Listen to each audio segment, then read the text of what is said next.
Hello again, this is Julie Mansell from Gem Ministries International. Now the next two words that we're going to look at are the words heaven and earth that we hear and read about in the scriptures.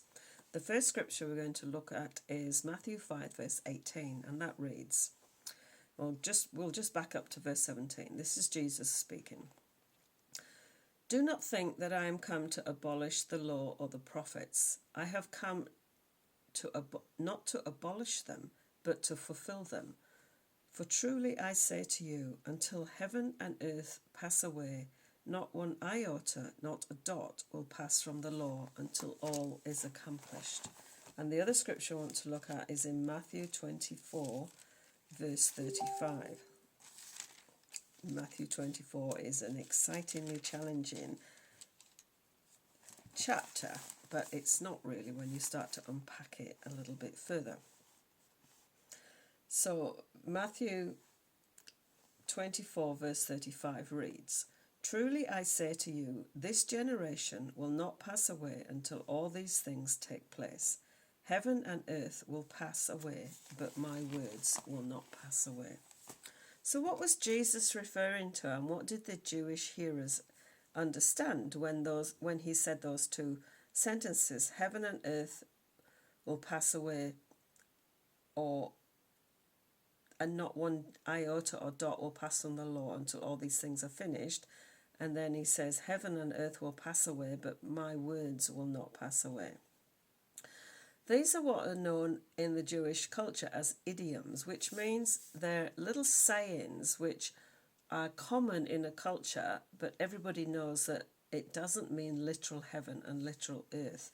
Unfortunately, Christians in the West and, well, Christians full stop, have taken that to mean literal words when a lot of the scripture is written in apocalyptic language or prophetic language, and there is these little phrases or idioms that the Jewish hearers all knew and understood, but yet when we come a few centuries further down and we've changed the language a little bit, we translated it into various translations, we kind of can lose some of those meanings. So what does it mean? In the Jewish culture, this is referring to the tabernacle and the temple. The tabernacle and the temple were the point where they believed that heaven and earth met together. They were united, so to speak, around this the Jewish world revolved.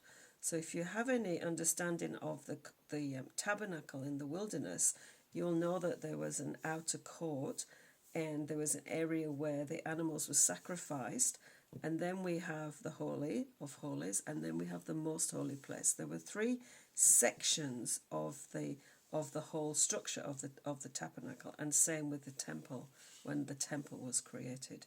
And in the Most Holy Place, that is where the priest went in once a year on the Day of Atonement to offer the sacrifice, and that was considered in their understanding, in their culture, in their worship, to be where heaven and earth met. So if you put that understanding into the scripture, the one that we read in Matthew 5, heaven and earth will pass away, but not one jot or iota will pass from the law until all these things are finished. So Jesus is saying to them, what you know as the temple, as heaven and earth, is going to pass away. But until that does, the law is still in place. And there's obviously a lot more teaching behind that. This is just a short video, and this one's going to be a little bit longer. And in the second scripture in Matthew 24, verse 35, where Jesus says, heaven and earth will pass away, but my words will not pass away. Again, he's referring to the destruction of the temple that's going to happen that happened in AD 70. And heaven and earth as they knew it, the temple structure where heaven met earth, was going to pass away. I'll leave that there for now. There is more to tell you on that one. This is Julie Mansell from Gem Ministries International.